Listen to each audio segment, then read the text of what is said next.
You know what I love about vigilante justice? It's usually spot on. What got you into this? I know who you are. Okay. I've seen your content. Okay. You're going to meet Predator Poachers. These are guys across the country who aren't waiting for police to track down men who are trying to meet with underage kids online. They're getting the job done themselves. This is Uncovered.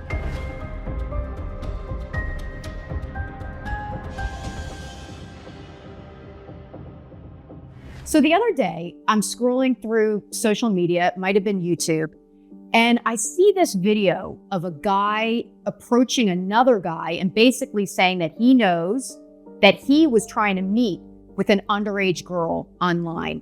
It kind of looked like this. Jasper! Oh, he knows. Jasper! Come here! Yeah, he's definitely going to get arrested. I mean, he's came here to meet a 13-year-old girl. Then I started watching more of these videos and I said, these guys are awesome. As someone who has literally knocked on the doors of potential murderers, people who I think are responsible for the disappearances of people, you can watch the show on Hulu, it's called Missing. I get what it's like to go to people and say, I believe that you may have done something wrong, essentially doing the job of police. So I have the utmost respect for people who get out there and sometimes fill the gap where police have sort of fallen off. I want to bring in the creator of all this, Alex Rosen, the guy who started Predator Poachers. Alex, take me through how you came up with this. When I was 19 years old, I was too young to be a police officer in Houston, Texas, where I'm from. So I started to get into these videos online because I've seen Chris Hansen before previously. But what really did it for me was seeing regular non-celebrity people catching predators, just basically people in their flip-flop shorts, just having a smartphone, just sticking it into predator's face. And I'm like, what the heck? This is a thing. And I wanted to see how common it was. You know, I played college football my first year of college, and we had 3 weeks going into the summer. So I just kind of delved into it, started making fake accounts online. And within 30 minutes, somebody wanted to go meet a 15-year-old boy for sex. So I was very nervous to confront the guy. I just got his license plate and screamed at him, and he drove away. But obviously, we started to fine tune how we do this. And now it's led to arrests in all 50 states and convictions in 43 of them, with over 200 convictions. So we're very, very happy about that. Alex, let's explain to people how this works. So you guys essentially pose as a minor online, and then do you go out and try to find people, or do you wait till they come to you? How does that work?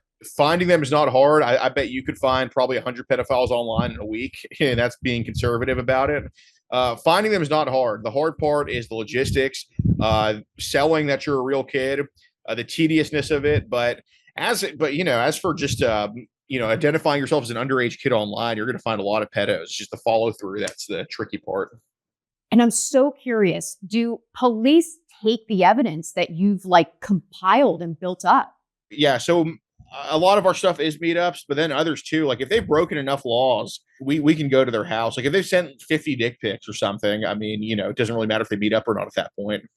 Let's talk about the police reaction, because I really want to know what it is, because sometimes you guys are literally calling the police as you're confronting these individuals.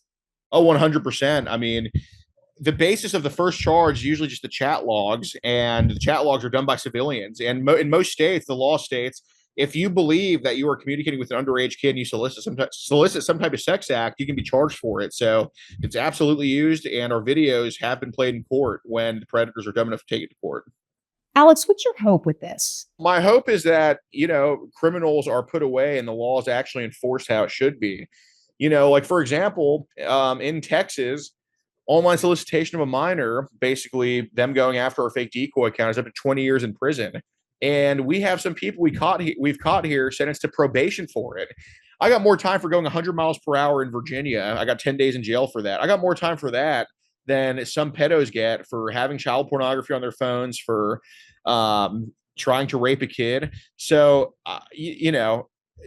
I hear a lot that the laws need to change, sure, but the number one thing is just enforcing and penalizing them for the ones we do have.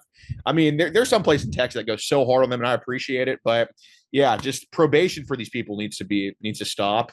Thank you, Alex, for everything you are doing to keep our kids safe. Parents, you also have a role in this. If this is a phone or device that you have paid for your child, you should be on there looking at what they're doing. Who are they talking to? Go into their messages. Make sure you know the passcode for their devices. If they are out there talking to these people, you heard Alex say, these people are everywhere and they are looking to prey on your child. So if your child has a device, it is your responsibility to make sure that you are in it looking at who they are talking to, because you can prevent this from happening. Or you can do, as Alex told me, it's better to give your kid a football, get them outside, get them playing in the outdoors, than give them a phone. For more true crime stories with accountability, depth, and impact, subscribe to Us Weekly's YouTube channel or visit uncoveredwithkristinthorne.com.